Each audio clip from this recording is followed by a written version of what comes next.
Hi friends, this is Janu. ఈరోజు ఒక interesting టాపిక్తో మీ ముందుకు వచ్చేసాను. మరి లేట్ చేయకుండా ఈ వీడియో స్టార్ట్ చేసేద్దామా? ఆగస్టు 11న రాత్రితో ఒలింపిక్స్ ముగియనున్నాయి. భారత్కు గతసారి కంటే ఒక పథకం తక్కువ వచ్చింది. కానీ భారత అథ్లెటిక్స్ అద్భుత ప్రదర్శన చేసి దేశ ప్రజల హృదయాలను గెలుచుకున్నారు. 2020లో టోక్యోలో జరిగిన ఒలింపిక్స్లో భారత్ 7 పథకాలు సాధించింది. అయితే ఈసారి భారత్కు 6 పథకాలు మాత్రమే వచ్చాయి. అయితే వీటన్నింటి మధ్య భారతీయులు క్రికెట్పై కాకుండా ఇతర క్రీడలపై ఆసక్తి చూపుతున్నారని స్పష్టమైంది.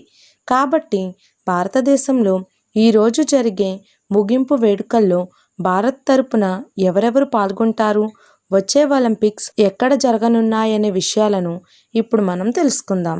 దాదాపు 3 వారాల పాటు జరిగిన ఉత్కంఠభరితమైన ప్యారిస్ ఒలింపిక్స్ 2024 గేమ్స్ నేటి రాత్రితో ముగియనున్నాయి. భారత్కు గతసారి కంటే ఒక పథకం తక్కువ వచ్చింది.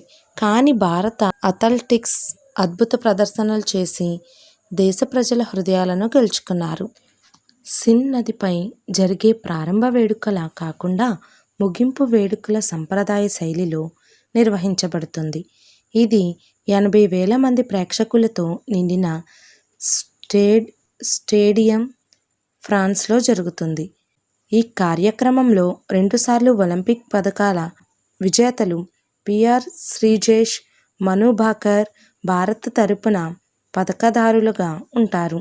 వాల్ ఆఫ్ ఇండియాగా పేరొందిన శ్రీజేష్ హాకీలో కాంస్య పథకాన్ని సాధించి తన సుప్రసిద్ధ కెరీర్కు స్వస్తి పలికాడు. గతంలో 1990 24లో జరిగిన వేసవి ఒలింపిక్స్కు ప్యారిస్ 2024లో మూడోసారి ఆతిథ్యం ఇచ్చింది. 2024 సమ్మర్ ఒలింపిక్స్ జూలై 26 నుంచి ఆగస్టు 11 వరకు జరిగాయి. రాబోయే ఒలింపిక్ క్రీడలకు ఆతిథ్యం ఇవ్వడానికి ఐఓసీ 5 నగరాలను ఎంపిక చేసింది.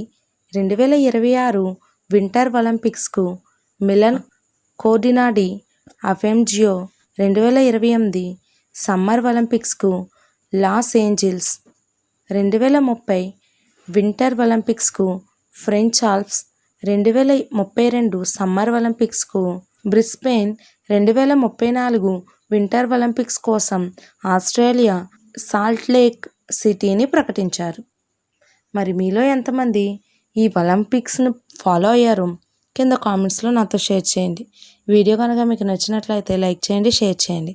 This is Janu. Thank you for watching this video.